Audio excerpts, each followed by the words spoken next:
The DJI Osmo Pocket is not cinematic. Yes, that is clickbait. I'm not gonna be bagging out this camera. I absolutely love this camera. And yes, you can get cinematic shots with this camera. This video is actually about a comment I received in one of my other videos saying that this camera isn't cinematic. I'm gonna read out the comment for you guys. I seriously can't imagine using this camera for anything cinematic. It only looks good in time-lapse or hyperlapse mode. Every cinematic video I've seen from it has terrible warping in gimbal shots, and the image looks like it was recorded on a phone. No thanks. Thank you for your comment. It is just an opinion. I can understand that. Yeah, definitely thanks for watching. Thanks for your comment. But this is so far from the truth. Let me explain.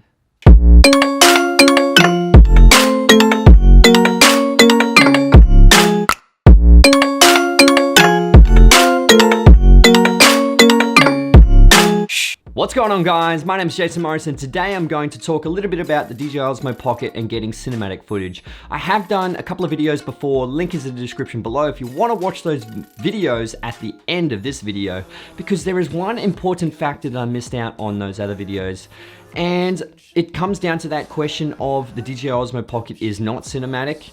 Yes, it is cinematic because there's one thing that you can do to make it a little bit more cinematic, or at least make sense, and that is story. Story is one of the biggest factors when it comes to filmmaking, or even just putting a couple of videos together. You have to have a story to at least make some sense out of exactly what you're doing, and at least keep the viewer engaged in what you are actually trying to portray. Story is king. So what we're gonna do is I'm actually gonna show you a few examples on how you can actually create a story. So let's say I'm filming this bonsai tree. Then I start filming this table. Then I film me turning on the tap. Now, this is boring as bat poop. Let's see if I can put this into a story. Let's see if it makes a difference. Here I start filming the bonsai tree to establish the scene.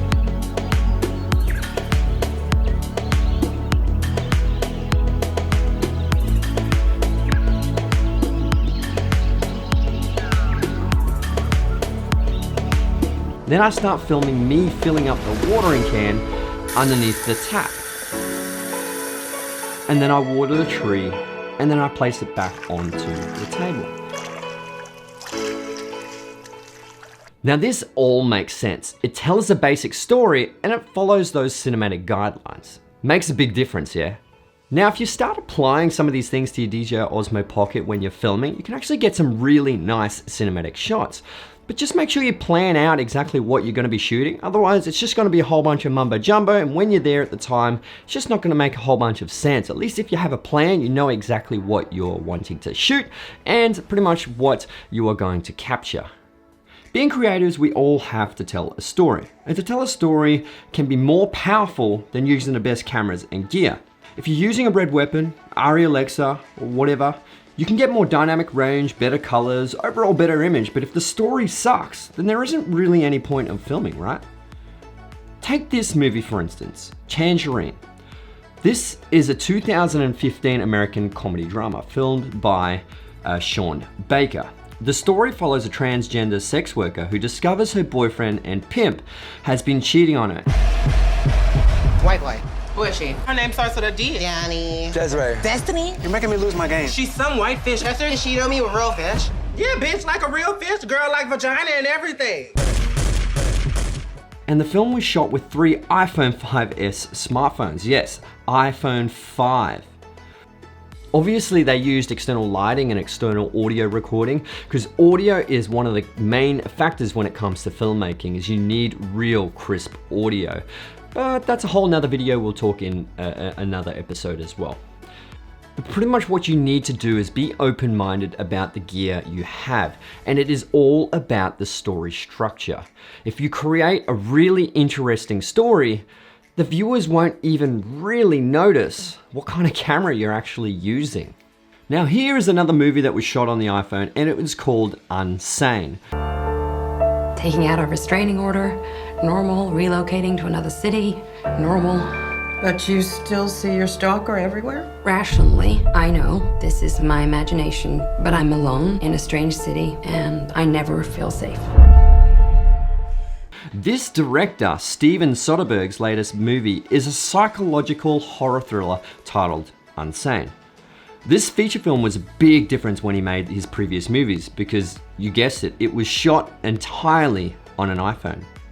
He is known for films such as Erin Brockovich, Traffic, Ocean's 11, Magic Mike. All these movies he actually directed, obviously with his professional camera gear. But this movie, he filmed everything with an iPhone. Goes to figure, he's actually trying to tell a story and not worry about the camera gear. Obviously there are still subtle differences with dynamic range, colors, and all those sort of technical aspects that you get between obviously professional cameras and just an iPhone. So essentially what I'm trying to tell you guys today is start planning your shots. When you're filming with your DJI Osmo Pocket, make sure you have a plan before you whip it out and start filming. This will actually help you engage with your viewers, and obviously it'll help you tell the story of what you're trying to portray through the lens as well. So just make sure you start using some of those cinematic tips in my last video on how to create a cinematic video. So that's it from me, guys.